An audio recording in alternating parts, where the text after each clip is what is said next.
Malcolm X once said, and I quote, "Education is the passport to the future, for tomorrow belongs to those who prepare for it today." A blessed Sunday morning, our dear school leaders, our dear educators, our dear attendees. Welcome back to Magister Servus, and welcome once again to another day of learning. We at Magister Servus are still committed to build data-driven culture powered by technology. And I'm your host, Mr. Paulo Miguel A. Carpio. And on behalf of Magister Servus, we welcome you all to the second day of our three-day webinar series titled International Training on School Leadership and Management in the New Normal, with, of course, awarding of the most outstanding school leaders in school management 2024. Let's start our program with an opening prayer.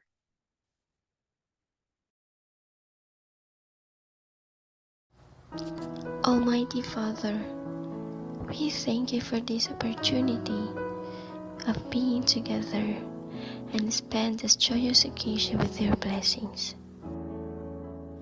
We are extremely blessed, for despite the situation the world is currently experiencing,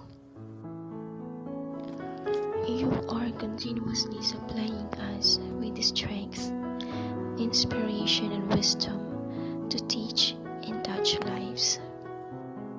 With your loving hands, you continue to encourage us to go on and do our best to be the source of strength and courage to our students. For in our strength alone, we can do nothing. Almighty God, we lift everything in your hands, our hope and dreams for the future. We trust in you. May you hear our prayers and lead us to do what is best for the children who are entrusted in our care. Above all, may you continue to bless each of us with good health and strength to carry our important task. May Jesus Christ serve as our inspiration and example of an untiring and devoted teacher. We ask all of this in Jesus' name. Amen. All right. Once again, good morning, everyone. So this is an example of independent learning task number 2, which was created by Mr. Melvin J. Kison from Mabalacat Community High School, head teacher 1. So do we have Sir Melvin in our Zoom hall? Just to give a quick information on how he did this instructional supervision plan. Do we have Sir Melvin? Let me just check. Okay. We have here Sir Melvin. Can you give us some advice for those for the others who haven't submitted theirs? Okay, so let me just read your output here. So the situation is implementing mentoring program to teachers for the improvement of instruction. So instructional supervision objectives are the following: to help teachers attain a better teaching learning situation, provide conditions that are necessary for quality learning through effective teaching, and sustain instructional improvement. And the activities listed here are action research, number one, direct assistance, group development, curriculum development, professional development. So thank you so much. Let's give a virtual round of applause to Mr. Melvin J. Kison for coming up with this output. Okay po. So in order for us to achieve our supervision objectives, we need to include our activities. Okay po. So without any further delay, we'll have our topic instructional leaders for today, which contains the different subtopics, the definitions, the roles of instructional leaders, the importance of instructional leaders to education, effective instructional leaders or leadership, and then sample evaluation tool for effective instructional leaders. Okay po. So without any further delay, we'll have our resource speaker for today. She'll be having our recorded session, and later on, she'll be joining us with our open forum. So reserve your questions and please watch this recorded session and then park your questions because we will be having Dr. Mary Grace V. Lim later on with our open forum.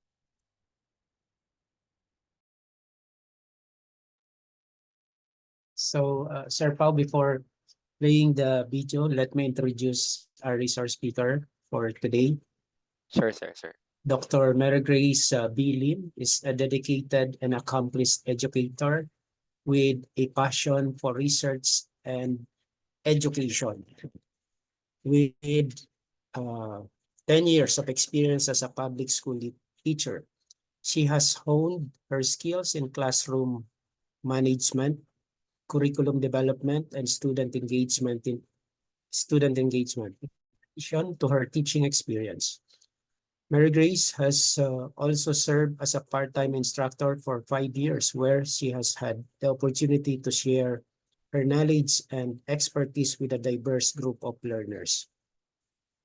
Recognizing the importance of providing personalized and effective learning support, Mary Grace is also the uh, proud owner of SEBS Tutorial Center. Through her tutorial center, she is able to uh, offer individualized instruction and support to students, helping them achieve their academic goals. Mary Grace's commitments to professional growth is evident in her educational background. She holds a Doctor of Education degree with a major in educational management, which has deepened her understanding of educational leadership and administration. Furthermore, she is a research enthusiast, always seeking opportunities to contribute to the field of education through her scholarly work. With her wealth of experience, academic achievements, and dedications to research, Mary Grace Bilim is a valuable asset to the field of education. So, thank you.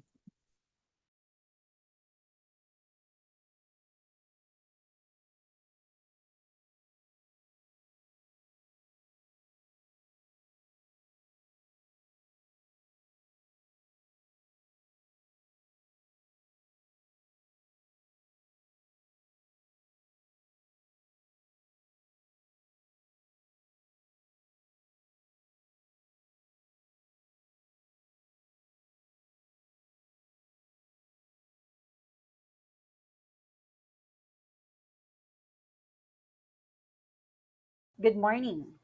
I am Dr. Mary Grace William.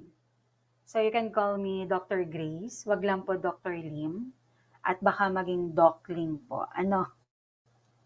So good morning again. I will be discussing instructional leadership.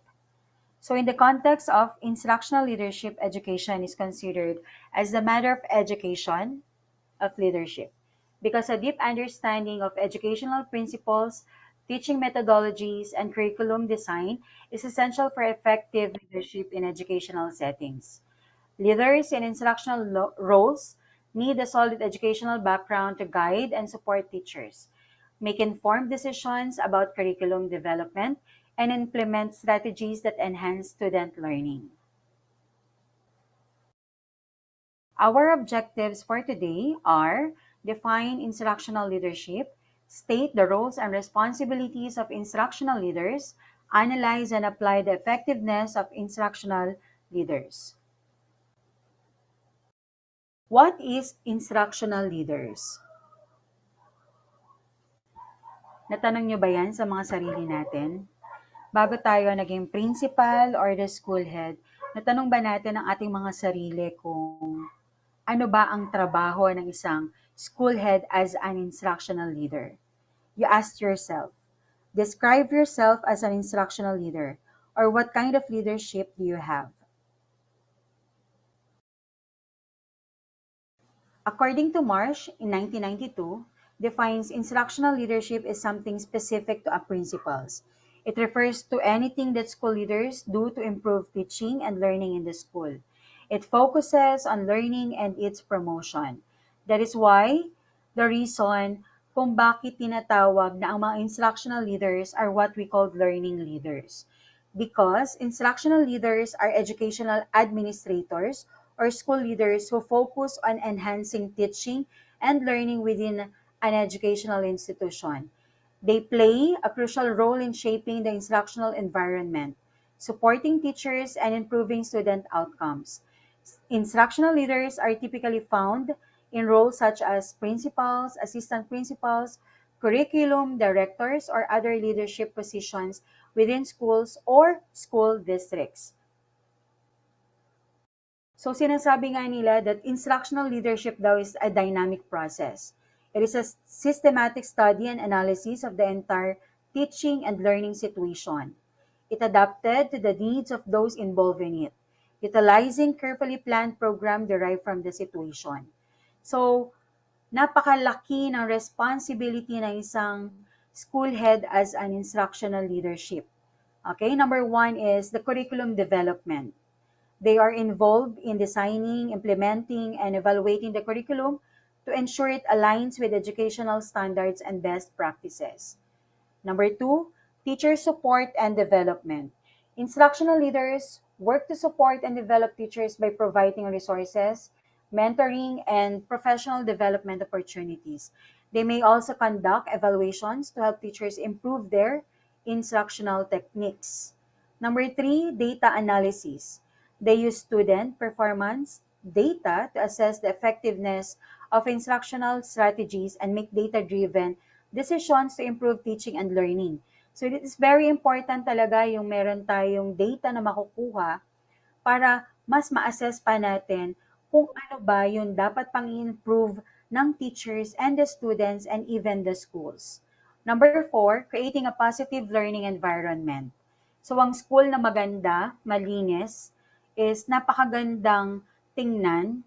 Ibig sabihin, magiging maganda din yung outcome nito sa mga teachers at sa mga students. Instructional leaders strive to create a positive and inclusive school culture that fosters effective teaching and student engagement. Okay? So, mostly sa mga students natin, merong mga kabilang sa LGBTQ+, at marami pang iba. So, dapat magkaroon tayo ng inclusive education for them. Hindi nila maramdaman na iba sila. So, dapat mas maramdaman nila that they belong to the school and to education we give to them. And number five is educational innovation. They stay informed about educational research and trends, introducing innovative practices that enhance the learning experience for students. That's why it is called dynamic process. So bakit tinawag na dynamic process? Okay? Pag sinabi nating dynamic process, ibig sabihin patuloy itong nagbabago. Lahat ng nangyayari sa ating education, positive or negative, is what we call dynamic. Okay? Nagbabago. It can be positive or it can be negative. But all in all, what is the difference between leadership and management? Okay, may pagkakaiba ba ang isang leader or ang isang manager? Are you a boss or a leader? According to Cotton 2003 stated that effective instructional leaders are intensely involved in curricular and instructional issues that directly affect the student's achievement. So in the context of instructional leadership, the role often involves aspect of both leadership and management. While there is some overlap, they generally have distinct focuses. For example, in instructional leader, they focus on primarily concentrates on the educational and instructional aspect of the organization. Of course, their responsibilities emphasizes shaping the vision for teaching and learning, fostering a positive school culture, supporting developing teachers, and ensuring effective curriculum implementation. So, what are the skills of a leader? They require strong communication, vision setting, and motivation skills to inspire educators and promote a culture of continuous improvement in teaching and learning. So, as a manager naman, they focus primarily concerned with the administrative and organizational aspects of the institution. Ang responsibilities naman nila, they involves tasks such as resource allocation, budgeting, scheduling, and ensuring compliance with policies and regulations. Skills that requires organizational planning and decision-making skills to efficiently run the operations of educational institution. So as you can see, I have a table here. I want you to see the difference between a leadership and a management. As the leadership are their own persons. Think radically, communicate, inspire trust, have a long range perspective, do the right things, focus on people and deliverables. As a management naman, are good soldiers, think incrementally, command, ensure efficiency, control, have pragmatic operation views, do right things, focus on structure, system, and tasks, and deliverables. Okay? Both roles are important. Effective instructional leaders often integrate management tasks into their responsibilities. They balance the administrative functions with a strong focus on improving educational outcomes, fostering professional growth among teachers, and creating a positive learning environment. So, successful instructional leadership understands that the combination of leadership and management skills is crucial for achieving the overall mission of educational institution. So, an as the school head, dapat malawak ang iyong pag-unawa sa iyong mga teachers. Don't just focus on the needs, pero mas maganda na alam mo on how to support and how to develop them as a good and best teacher to have a good students. So what are the roles and responsibilities of instructional leaders? So dapat alam natin to bilang isang school head.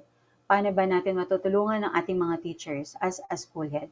So ano ba yung mga responsibilidad natin sa kanila bilang mas mataas sa kanila? So provision in RA 9155, Governance Basic Education Act 2001, there shall be a school head for all public elementary school or a cluster thereof. The establishment of integrated schools from existing public elementary and public high schools shall be encouraged. So the school head may be assisted by an assistant school head, shall be both an instructional leader and administrative manager. Remember that in standalone senior high school has its own school head. In integrated senior high school, shares a school head with junior high school and senior high school. Remember that the school head shall form a team with school teachers, learning facilitators for delivery of quality educational programs, projects, and services. So ano ba yung team? Sino ba yung team? So as the school head, if kabilang ka sa big school, you have department heads to tap on. Bigyan sila ng mga tasks so that hindi lahat ikaw ang gagawa ng admin task. You can delegate the work for your department heads. And ang department heads naman, they have master teachers that they can tap on para ibigay naman or i-delegate yung task nila. So always remember that educational or instructional leaders serve as the guiding force within an educational institution, steering the course toward academic excellence and fostering an environment conducive to effective teaching and learning. So tatandaan natin as school head bilang isang instructional leader, so dapat natin din tatandaan that ang place or ang school natin is conducive to learning. Ano man, gaano man kadami ang estudyante natin, ano man ang environment that we have, make sure that the place is conducive and effective to learning. Okay? So, meron din tayong mga educational programs, projects, and services na dapat din nating maibigay sa ating mga mag-aaral. We can have the help ng ating PTA officers with the supervision ng ating school head, of course, para mas maging maganda o mas maging maayos ang resulta ng mga programa para sa mga mag-aaral, guro at sa ating komunidad. So, what are the roles and responsibilities of school head as instructional leader? So there are areas to support. And of course, there are roles and responsibilities na nakaatang sa balikat ng ating mga school head. So first is the instructional support for teacher effectiveness and efficiency. So ano ba ang ibig sabihin ng efficiency? Okay? Efficiency is the ability to achieve maximum output with minimum resources, time, or effort. So as we can see, di ba, in DepEd, talagang limited lang ang budget natin. So very good ang mga school head na nakagagawa ng paraan para mas ma-maximize nila yung mga resources nila. So as a school head, as instructional leader, assume leaderships and supervise teachers on the improvement of instructional programs, specifically the teaching process. Kasi 'di ba, kapag sinabi nating instructional leader, teaching and learning process ang pinakamahalaga na uh, dapat nating pinahahalagahan pa. Okay? We motivate and support teachers to attain peak performance, assist teachers in identifying strengths and growth areas through monitoring and evaluation. So sa lahat naman ng ating ginagawa, it is very important that we monitor and evaluate things para malaman natin kung tama o mali pa or mas mai improve pa ang ating gawain. We can also use the SWOT analysis, strength, weaknesses, opportunities, and threats para mas makita natin if applicable ba ang ating ginagawa sa ating paaralan. Of course, we provide professional, technical, and instructional assistance to teachers and school heads, promotes DepEd programs and projects to improve teaching and learning. So this one, very good ang ginawa ng DepEd about Catch Up Friday. So for me, as a language teacher, naniniwala ako na ang pagbasa na may pag-unawa ay talagang napakahalaga. So, tong programa na ito ng DepEd ay talagang 100% sinusuportahan ko bilang isang language teacher. So, we promote the efficiency of teaching and learning in all classes through observations and visitations. So, we have COT, kung saan nakikita ng ating master teacher, ng ating school head, ano bang ginagawa natin inside our classroom. So there are times na may mga pagkukulang. That's why meron tayong technical assistance. And of course, it is very important na meron tayong feedbacks through LAC session and insets.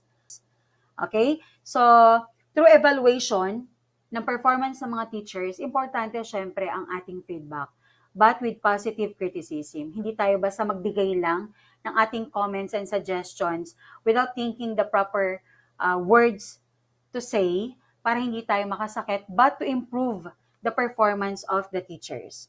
So teacher capability building, it is very important. Why? Because this time the school head should organize seminars, workshops, and other in-service training programs, conduct seminars, workshops, and other service training programs, serve as consultant and or resource person in INSETs. That's why every year, tuwing bakasyon, okay, nagkakaroon tayo ng inset, mga seminar, para mas maging malawak pa ang ating kaalaman sa ating pagtuturo. Actually, maraming topics na dapat nating pag-aralan. At sa sobrang dami, dapat talaga meron tayong LAC session kung saan pwede nating pag-usapan pa yung mga bagay na ito or yung mga topics na to, just like research, which we can use para mas maging maayos ang ating pagtuturo pa sa mga estudyante bilang teacher. At kung ikaw naman ang school head, mas makita mo kung ano ba yung strengths and weaknesses pa na dapat mong ayusin so that magkaroon ka ng better students and best teachers. Okay? So another areas to support is the teacher capability building. Again, as an instructional leader, you should initiate action research and conduct action research. It is very important sa isang school na magkaroon tayo ng action research. Bakit? Kasi it is a systematic and reflective inquiry conducted by educators para ma-improve ang ating teaching practices, ma-enhance ang student learning outcomes, at ma-address natin ang specific challenges within the school environment. Okay? So, napakahalaga na ma-identify natin yung mga parts na yan. Kasi it involves a cyclical process of planning, acting, observing, syempre reflecting kung ano ba ang pagkukulang, pagkakamali natin, and allowing our teachers to make informed decisions based on evidence gathered from their own classrooms. So tatandaan natin, every year we have different kinds of students. Merong mahina, merong malakas. So ano ba ang dapat natin gawin for them to learn more, for them to be knowledgeable sa mga subjects na meron tayo sa ating school. So, meron tayong mga dapat tandaan, key components about action research in school setting. So, number 1 is identifying the focus. Number 2, planning. 3, implementation. 4, data collection, analysis, reflection, and sharing findings and iterative process. Kung magkakaroon lang tayo ng action research sa ating paaralan, talaga namang educators not only enhance their teaching practices but also contribute to the collective knowledge of the school community. Makakapag-promote pa tayo dito ng culture of inquiry, professional growth, syempre evidence-based kasi tayo talaga ang kukuha ng data sa ating mga estudyante. Okay? So another areas to support as roles and responsibilities of school head as instructional leader, syempre yung curricular enhancement, no? It is very important that school heads implements, monitor, supervise, and assess the school curriculum to assure higher learning outcomes. So, bakit mahalaga ang enhancement sa school? Okay? So, hindi lang teachers, hindi lang school head. So, akala kasi natin ang enhancement is for students only. But the truth is, tayo bilang teacher, we need also enhancement para sa ating curriculum, sa ating paraan ng pagtuturo, sa ating mga mag-aaral. So, as a school head then, syempre, hindi naman 100% perfect. So, we need to have enhancement. So, enhancement in schools kasi typically refers to continuous improvement. Continuous, ibig sabihin, patuloy. Hindi lang tayo level 1, level 2, level 3. Dapat patuloy ang ating improvement and advancement sa mga various aspects within the educational institution. Okay? So, evaluates learning outcomes vis-a-vis the curriculum. Recommends changes in policies affecting curriculum and instruction. Localizes, indigenizes curriculum. Develops and promotes innovative and effective teaching learning approaches, strategies, techniques. Okay? So, here, meron akong bibigay sa inyo, here are the key areas of enhancement in school that we can use. 1, teaching and learning practices. 2, professional development. 3, curriculum development. 4, technology integration. 5, student support services. 6, assessment and evaluation. 7, facilities and infrastructure. Parent and community involvement. Inclusion and diversity. Number 10, environmental sustainability. 11, leadership development. So, itong 11 na to, literal tong makakatulong sa ating paaralan and of course, para sa ating school head as instructional leader. No? Kasi enhancement in the school is very dynamic and ongoing process that requires collaboration, adaptability, and commitment to continuous improvement. Usually, swerte talaga ng mga paaralan na meron silang mga PTA officers, stakeholders na literal talagang tumutulong sa kanila 100%. No, napakaswerte ng mga school head na mayroong mga stakeholders like them. So another areas to support curricular enhancement, propose innovations to improve instructions. Implements innovative and alternative delivery schemes in teaching and learning, act as a consultant for all publication. So para saan ba ang improve instruction? Para ba to sa mga teachers lang? Or para din sa mga school head para mas malawak pa ang kanilang kaalaman? Actually, improving instruction, mga teachers and school head involves enhancing teaching methods, engaging students more effectively and continuously refining the learning experiences. So maraming mga strategies na pwede nating gamitin para mas magpatuloy ang kaalaman ng ating mga mag-aaral. So paulit-ulit naman nating sinasabi, tulad ng active learning strategies, technology integration, and of course another one is what we call formative assessment para sa mga students. So, meron tayong mga ginagawang mga exams, test para sa mga students natin para malaman natin kung naging maayos ba ang kanilang kaalaman nang tayo ay nagtuturo. So, another thing about naman sa school head, maraming mga innovations that they can implement regarding alternative delivery. Just like what happened during COVID-19 pandemic. Lahat ng mga principals natin and school head talagang medyo nahirapan din sila. Akala kasi nating mga teachers tayo lang nahirapan, pero sa totoo lang, mas nahirapan din ang mga school head kung paano ang gagawin nila when it comes to the delivery ng mga subjects. Kung ito ba ay online, anong modality ang gagamitin, anong gagawin ng mga teachers. So very good ang mga principal talaga during the pandemic days kasi na sarpas nila ang problema na yon. And of course, sa mga teachers natin, commend natin ang mga teachers sa effort nila, ginawa nila during pandemic days. Okay? So another areas to support is about assessment of learning outcomes. So para kanino ba tong learning na to? Sa teachers lang ba? Or sa mga students din? Mahalaga ang learning outcomes. Why? Bakit daw mahalaga ang learning outcomes? Siyempre, di ba? Meron tayong mga periodic evaluation of learners. Meron tayong achievement test, periodical test, departmental test, quizzes sa mga students natin. Tayo naman as a teacher, meron tayong LAC session, COT, INSET, seminars na dapat nating i-undergo. Hindi para masayang oras natin, pero professional development din as a teacher. Okay? So, as instructional leader, ang school head should assist and ensures utilization of a range of assessment processes of learners' performance. Yan. So, meron tayong mga exams na ginagawa. Meron din tayong mga reports kung saan nalalaman natin kung naging maganda ba ang resulta ng first quarter, third, fourth, and so on. And of course, it leads to the evaluation of learners' achievement and utilizes results to improve learning. So makikita natin saan ba naging mababa ang mga mag-aaral. Sa talasalitaan ba, vocabulary words, sa panitikan, literature, at iba pa. So dapat makita natin, meron bang kung saan mababa. And as a teacher, dapat ma-identify mo yun. Kung ma-identify mo yun, of course, dapat may gawin ka bilang guro. At syempre, sa report naman, ang mga department heads, nakikita nila yan. And the school head. So ano ang dapat nilang gawin when it comes to learning achievement ng mga estudyante?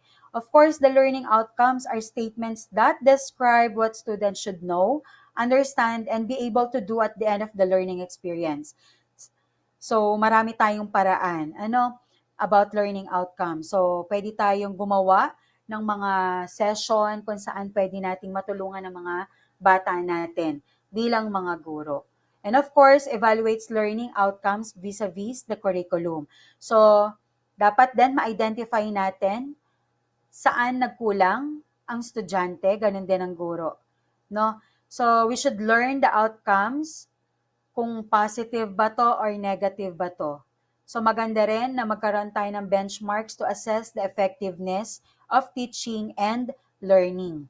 So as a teacher, marami tayong mga examples of learning outcomes. Okay, it may include students will demonstrate the ability to analyze and solve mathematical problems involving calculus at kung ano pang math lessons. So upon completion of the course, students will be able to critically evaluate and synthesize information from scholarly articles. By the end of the module, the students will develop effective communication skills through oral presentations and written reports. So ibig sabihin, itong learning outcomes na to ng mga students natin, if we have best students, we should have best teachers. So paano tayo magiging best? Magiging best tayo kung magkakaroon tayo ng professional development. Siyempre, mag-aral tayo. Pag-aralan natin ang lesson natin bilang teacher. And as a school head, as instructional leader, dapat din nating tandaan ano yung pwede nating mai-offer sa ating mga teachers as instructional leaders. So, we give them guidance and assessment with positive criticism. So another one is the instructional leader should develop and promote innovative and effective assessment approaches, strategies, and techniques. Assist teacher in identifying strengths and growth areas through monitoring and observation. So through COT, Meron tayong mga feedbacks na nangyayari through LAC session, insets, and seminars kung saan pwede pa nating ma-assist or matulungan ng mga teachers natin to improve their strength and weaknesses as a teacher inside the classroom. Okay? So, I believe as roles and responsibilities of school head as instructional leader, we should remember this one. According to Glickman in 1990, supervision is the guide that holds a successful school together, a process by which some persons or group of people is responsible for providing a link between individual teachers' needs and organizational goals to work in harmony toward their vision. So, kanina ko pa naririnig, actually nung nagbabasa ako, lagi kong nakikita yung salitang vision when it comes to instructional leader. So, as an instructional leader, what is your vision ba para sa iyong paaralan? Meron ka bang nakikita na hindi nakikita ng mga teachers mo? Diba? Sabi nga ni Glickman, diba? You put the school together. So, ibig sabihin, ikaw yung glue ng teacher, ng school, ng students, and even the community. As instructional leader, kasi the vision is centered around creating an educational environment, okay, that fosters excellence, equity, and holistic student development. Okay, ikaw ang glue ng paaralan para magkaroon ng holistic student development. So the specific vision may vary, okay, based on the context and needs of the educational institution. Syempre, iba't iba naman ang pangangailangan ng iba't ibang paaralan. Okay? Malaki na paaralan, maliit na paaralan, or katamtaman lamang. Ano? So, depende rin kung nasaan ang paaralan mo. Nasa city ba, province, bundok? So, ano yung magagawa mo bilang school head nila as instructional leader? So, again, you put the school together. So, sino ba yung school? Ikaw, yung paaralan, mga guro, mag-aaral, at ang komunidad na kinabibilangan mo. So, I have here pictures, okay? So these pictures kasi describe one word. Okay, I'll give you 5 seconds to identify the word. Okay, so timer starts now.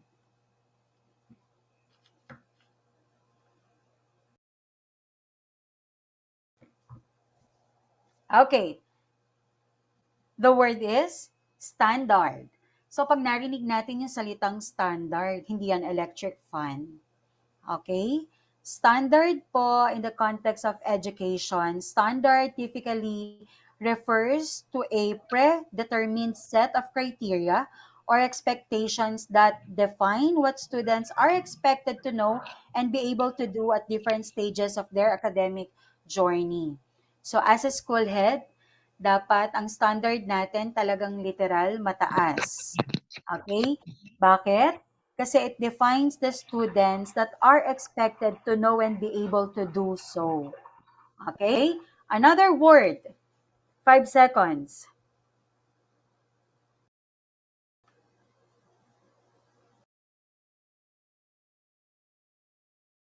Tama. Integrity. Okay? So makikita natin yung 3 pictures, it defines the word integrity. So first, let's define integrity. Okay, integrity is the quality of being honest, having strong moral principles, and adhering to ethical standards even when faced with challenges or temptations. So ano kayang kinalaman ng integrity ng standard na mga salita na to bilang isang instructional leader and as a school head? Another set of pictures.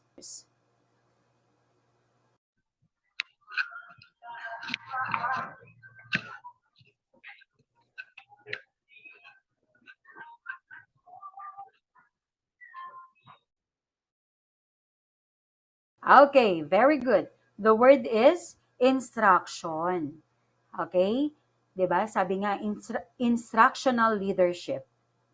Okay, you play a crucial role in guiding and improving teaching practices within educational institution. Again, wala namang perfect na paaralan. Walang perfect na pagtuturo.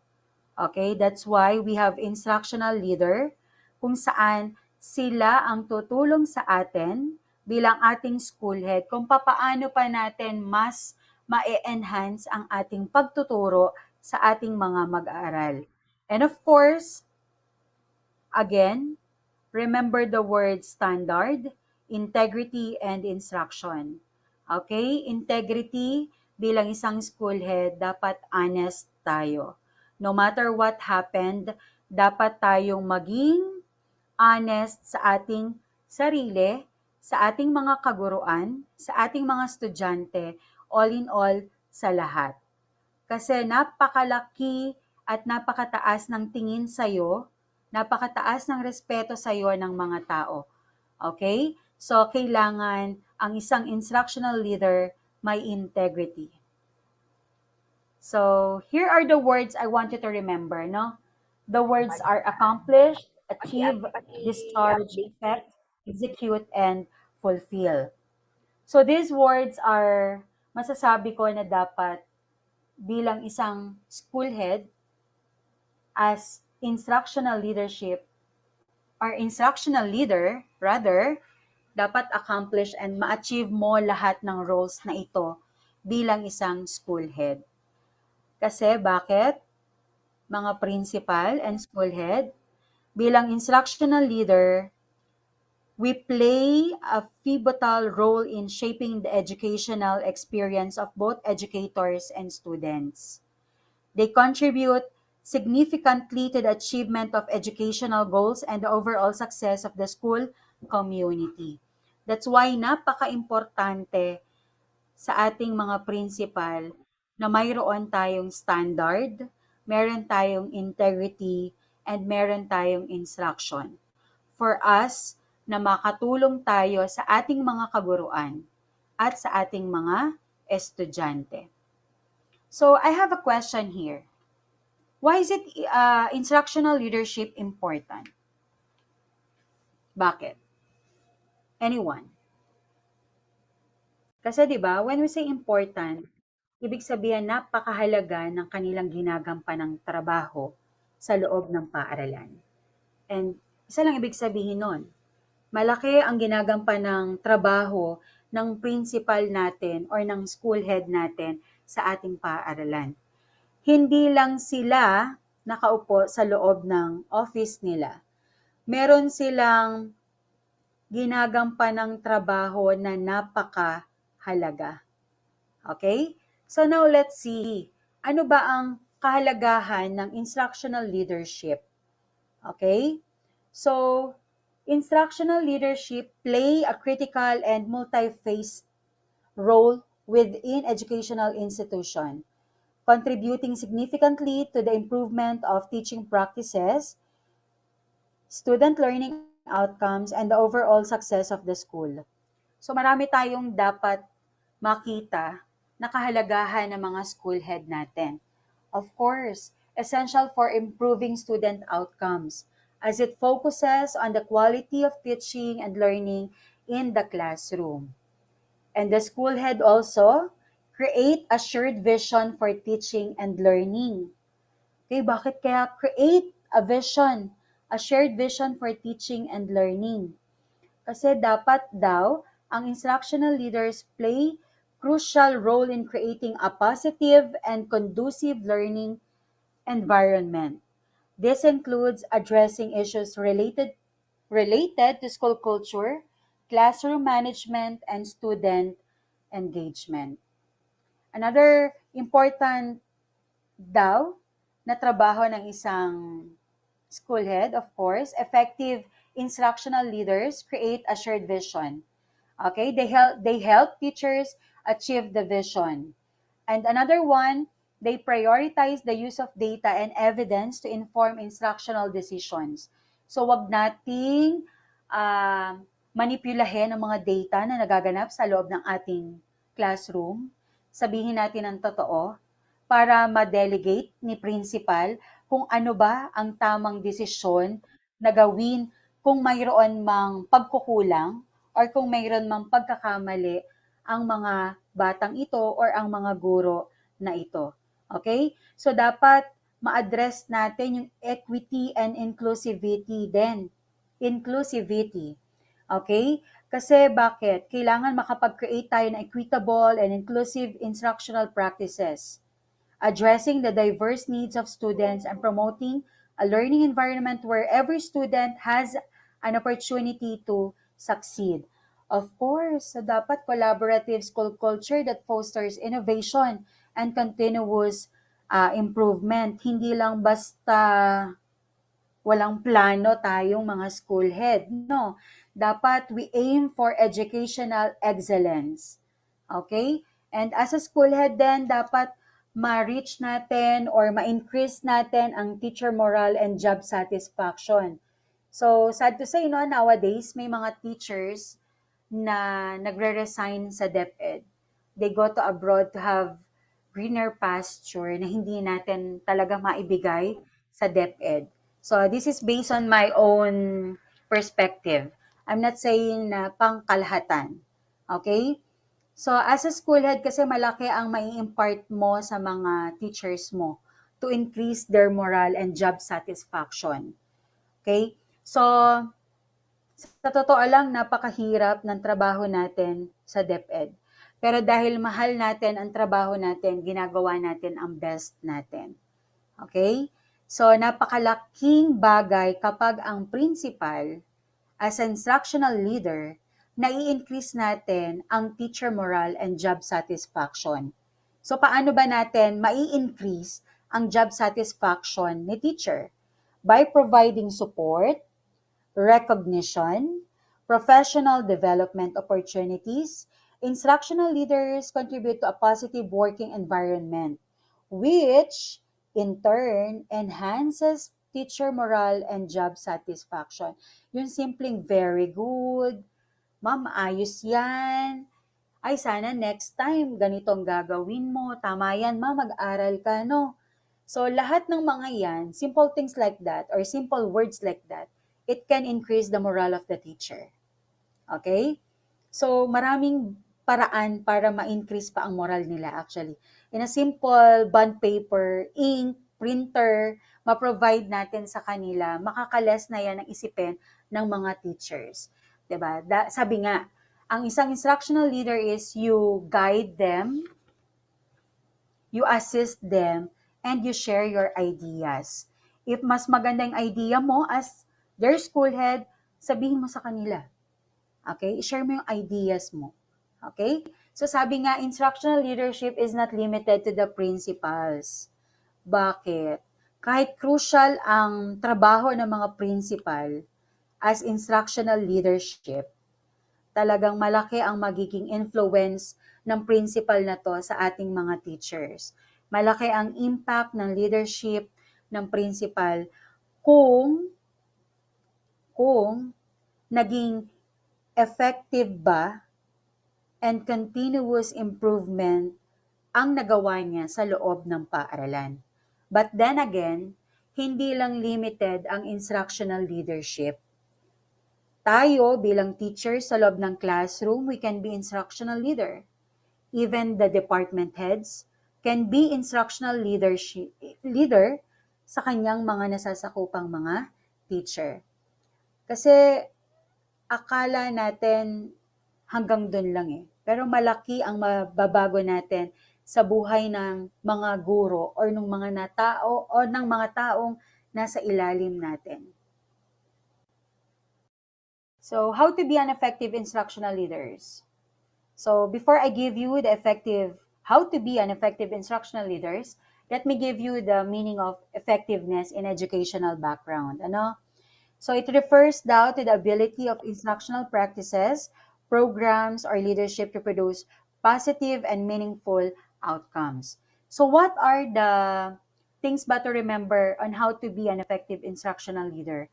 So, first is set a vision for ambitious instruction. Usually, lagi tayong may tanong, bakit? Papaano? But the most effective vision daw statements articulate both the how and the why. School's instructional approach will enable students to achieve more. So ano ang gagawin natin? Paano natin to gagawin? Ano pa ang pwede natin gawin para mas ma-increase pa ang knowledge ng mga bata natin? Or papaano natin tuturuan ng mga bata na hirap magbasa para magkaroon ng magandang learning outcomes. Okay? So as instructional leader, we set a vision kahit medyo parang ambisyoso na tong instruction na to kasi paano natin pababasahin tong mga bata na to. But the truth is, with the help of our teacher, with the help of our principal, we can achieve these things. So number 2 is upgrade curriculum and instructional materials. So how can you upgrade curriculum and instructional materials? Okay? So through LAC session, COT, seminars, insets, makikita natin mga teachers and even the school head kung may mga pagkukulang pa ba or needs to be practiced more para mas maging maganda ang outcomes ng ating mga instructional materials. We can use the technology itself para makatulong na mas maintindihan pa ng mga student natin. And as instructional leaders, needs to create systems and structures to continuously analyze and adapt instructional materials so they are relevant, timely, and high quality. So number 3 is we create systems to support data-driven instruction. Okay? So in data-driven instruction, actually, when the COVID-19 hit us, lahat kailangan natin ng data.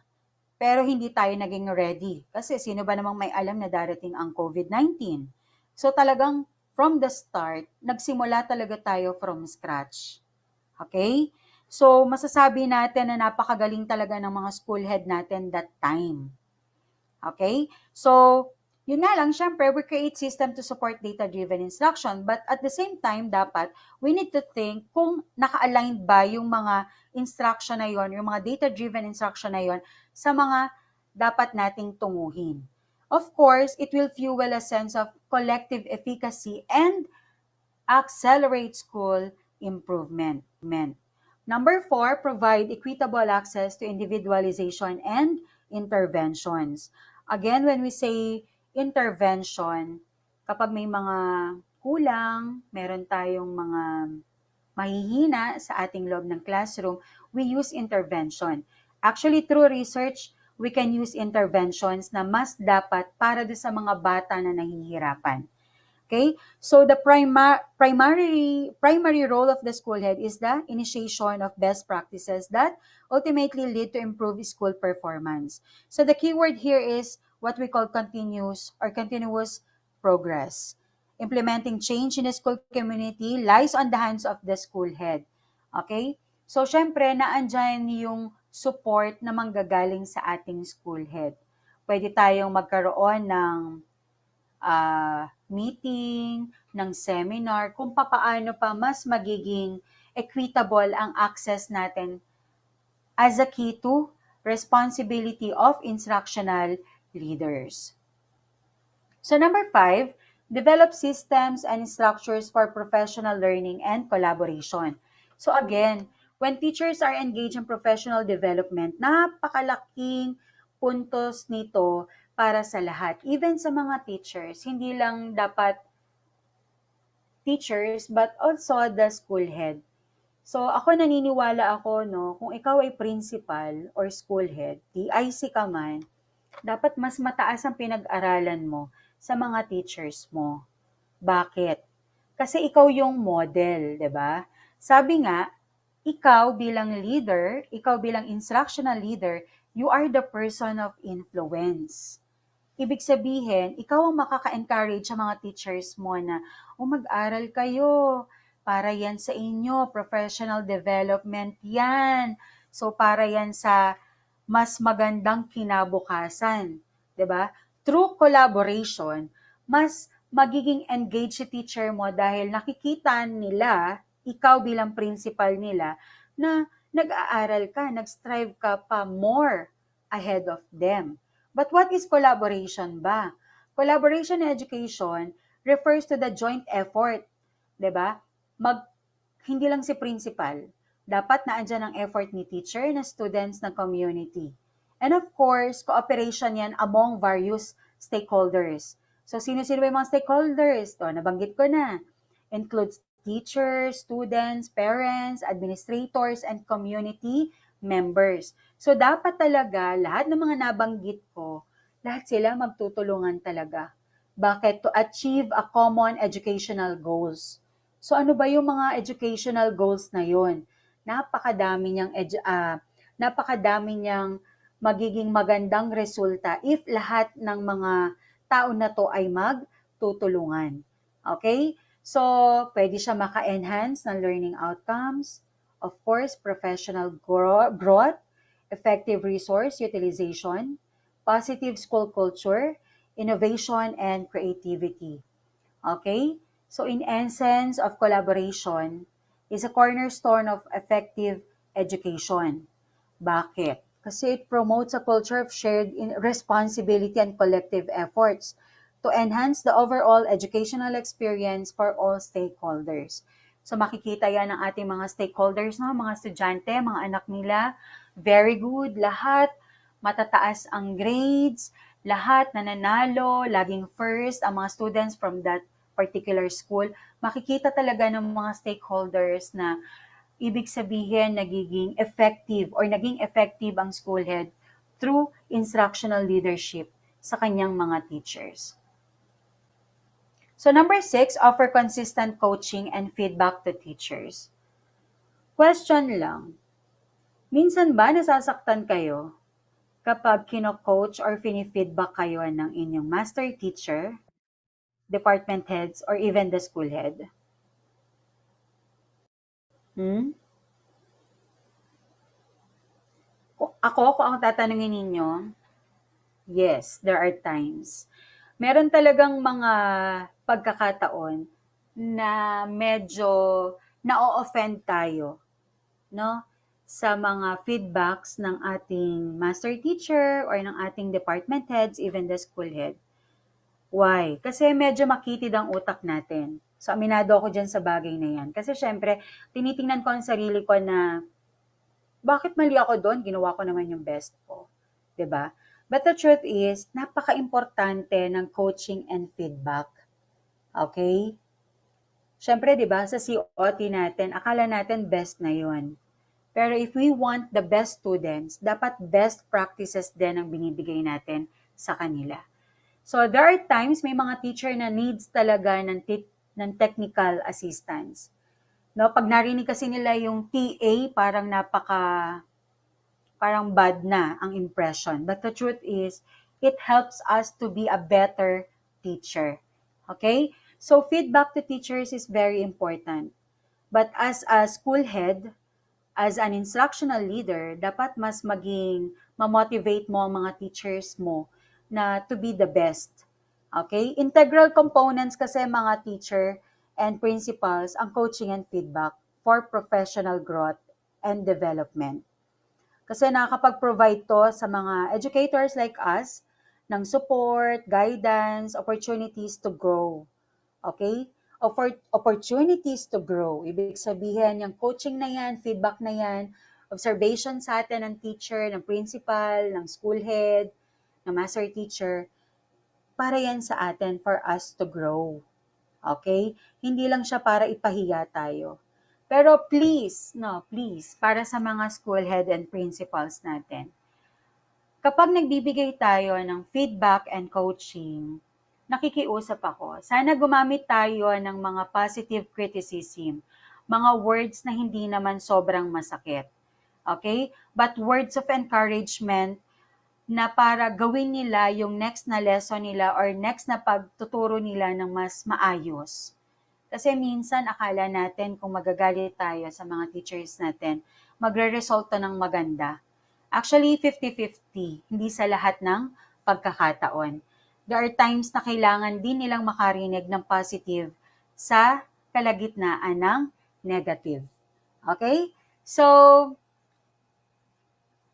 I want you to read these words again. No? Successful, effectual, efficacious, productive, constructive, and fruitful. These words magiging maganda to if magiging effective ka as instructional leader. Okay? So, siguro naman, lahat tayo, we are aiming to be successful, to be productive, to be fruitful. Pero wag nating kakalimutan as a leader, as an instructional leader, to have humility and courage to our teachers. So I have here sample evaluation, some of the sample evaluation tool for effective instructional leaders. Actually, lahat to nakikita na natin to every year kasi binibigyan tayo ng score. Some of the scores are true, some are not. Pero syempre, dapat alamin natin itong mga tools na to be an effective instructional leaders. So if you are a supervisor, based on DepEd Order number 25, series of 2020, or the National Adoption and Implementation of the Philippine Professional Standards for Supervisors, or the PPSS, here are the domains. Domain 1, supporting curriculum management and implementation. Number 2, strengthening shared accountability. 3, fostering a culture of continuous improvement. 4, developing self and others.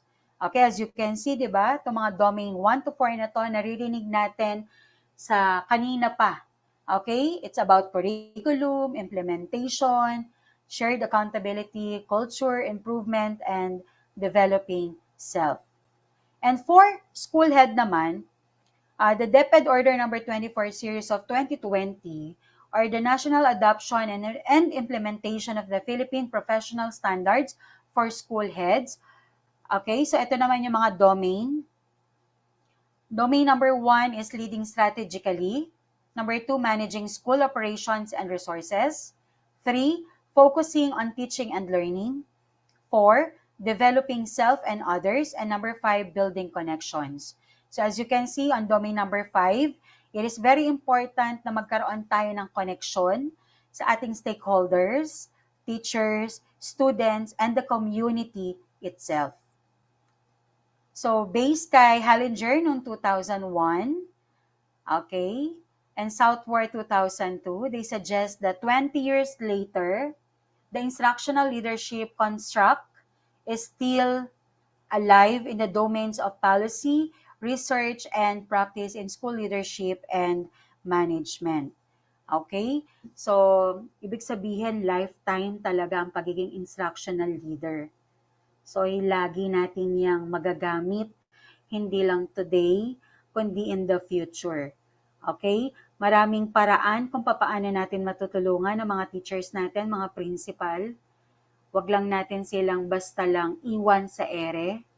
Kung may nakita tayong pagkukulang, i-guide natin sila, i-assist natin sila para mas maging malawak din yung knowledge nila tulad natin. And of course, dapat mag-set tayo bilang magandang example para sa kanila. At makita din nila sa atin tong tatlong ito. Okay? It's about humility, clarity, and courage. Okay? As a principal, wag nating kakalimutan, encourage natin yung mga teachers natin na nanghihina sa atin. Hindi ibig sabihin na ikaw na yung nasa pinakamataas, you don't care about them. Mas maganda na makita mo yung mga teachers mo bilang principal na lahat sila ay nag-aangatan. Okay? Sana ang mga principal magkaroon ng mindset na walang maiiwan sa baba. And of course, as an instructional leader, it's about teaching and learning outcomes. If you want to have a best students, you should have a best teachers. At sa pamamagitan mo bilang instructional leader, you can have best teachers and best students. Okay? So other than that, thank you so much for this wonderful morning. Thank you, nakasama ko kayo. At thank you kasi na-share ko yung knowledge ko sa inyo. Sana nabigyan ko ng hustisya ang araw na to sa inyo. So again, I am Dr. Mary Grace William. Sana hindi lang ito ang una at huli. So thank you so much. Goodbye and God bless. Our dear school leaders, our dear educators, that was Dr. Mary Grace Villeen. Let us give her a virtual round of applause. And well, in fact, she's with us today. Hello, ma'am. So thank you so much for giving a very specific, very straightforward advice. Okay po, instruction. So at this juncture, we would like to invite Dr. Mary Grace Vilim for Ah, our good morning po. good morning, ma'am.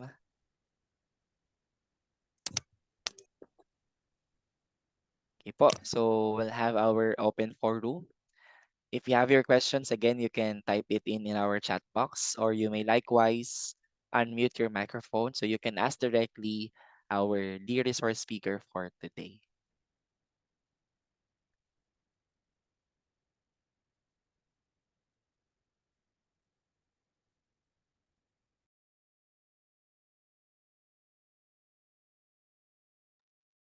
So, ma'am, well, while waiting for our participants to ask their questions, I have just this question for you, ma'am. So while waiting po, I'm so excited to ask this. Here, Sige, in the sir. public school system, we have this what we call the 3-year transition map. And what Po. are your thoughts about it? Are you in favor of the transitioning of the school heads after 3 years? Personally, sir, kapag sinabi kasi nating transition, there are negative thoughts about it. It's either ililipat ba si school head kasi merong nangyaring hindi maganda. Okay? Pero kung titingnan natin, kasi sayang yung na-put up na ni school head sa loob ng 3 taon. So kung ako ang tatanungin mo, sir, siguro yung 5 years, mas mabuti kasi mas alam na ni school head yung dapat niyang gawin. Pero dapat inaaral din natin like, sabi ko nga kanina, the SWOT analysis kasi it gives us kung ano pa yung mga opportunities na dapat gawin ng isang school head sa kanyang paaralan. So extension for 5 years. Agree, ma'am. Because currently we are having our transition and it's very good because the system is improving and the teachers are also improving. So that's one of the benefits Yes. naman po of the Yun transition. nga lang sir, after kasi that transition ng 3 years, uulit-ulit from level 1, parang ganon. No, so dapat as the school head, kung aalis ka or syempre hindi naman kayang piliin ni school head na hindi siya umalis or magstay. So sana ang gawin naman ni DepEd dahil papaalisin or ilalagay siya from another station, dapat mag-iwan din sila ng mga things they need to improve pa so that the next school head mas ma-priority niya kung ano ba yung needs ng school na yon kasi alam na nga ni previous school head. Yes, the conduct of school needs assessment. Thank you so much, ma'am. So, well, do we have questions? I know that some of you are really excited to ask questions about instructional leadership. Do we have questions, our dear participants? So what I see in our chat box, Doc, is just thank you messages. So it really implies that they have understood what you want to discuss to them. Thank you so much po. Okay, so just like we usually do, can we give a heart react to Dr. Mary Grace Vilim in order for us to wrap up our open forum? That also signifies that you're all good. You don't have any further questions at all. And don't worry, everyone, because I promise that this will not be the end, and this will not be the first and last session with Dr. Mary Grace Vilim. So with that, we'll end our Q&A. Thank you so much, everyone. And thank you, Doc, for answering the question. So Thank you for po. at this juncture, we will now award the certificate of recognition. And to award the certificate, may I call on Mr. Edgar Nueva, the Vice President of Magister Service.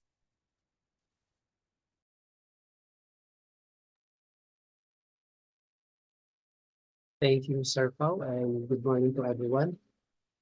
Magister Servo Certificate of Recognition.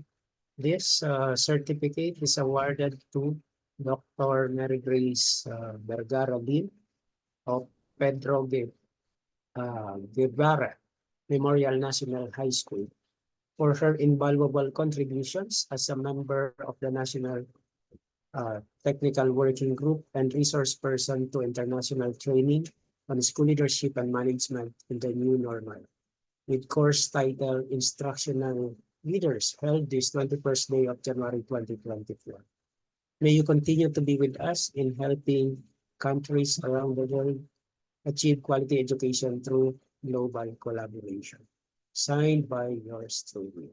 Thank you so much, ma'am, for sharing your knowledge and expertise, especially about instructional leadership. Thank you so much. Thank you, sir.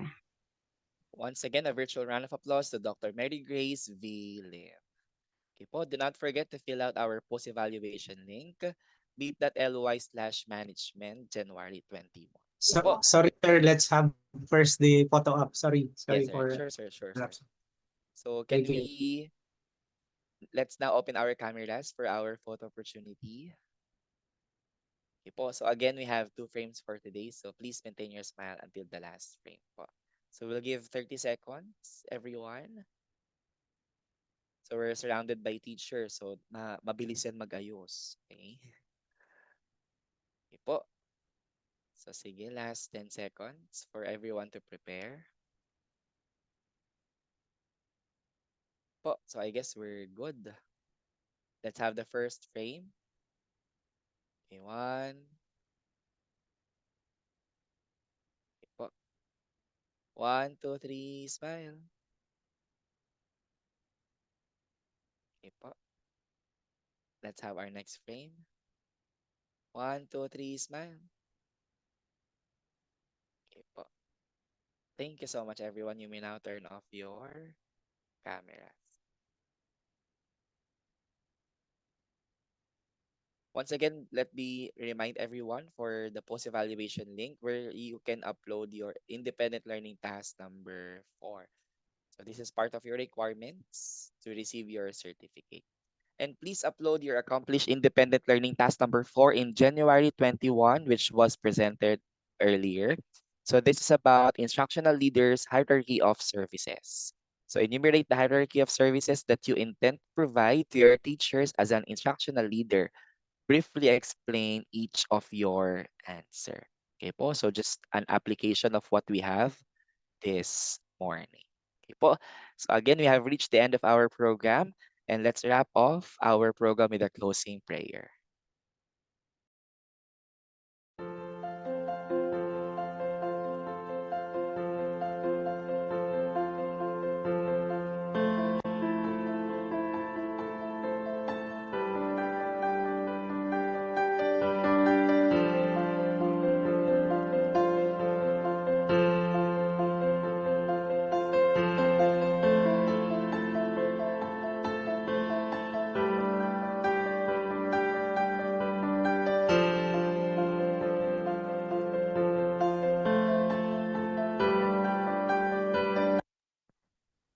Let me end our session number 2 with Shaheen Parks.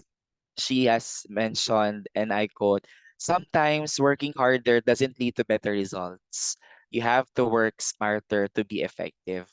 Thank you so much, everyone, for attending session number 2, and we'll see each other again on January 27th, 2024. And I'm your host, Mr. Paulo Miguel A. Carpio. Thank you for attending with Magister Servus, and we'll see each other on January 27th. And please work on your output. See you po. God bless us all.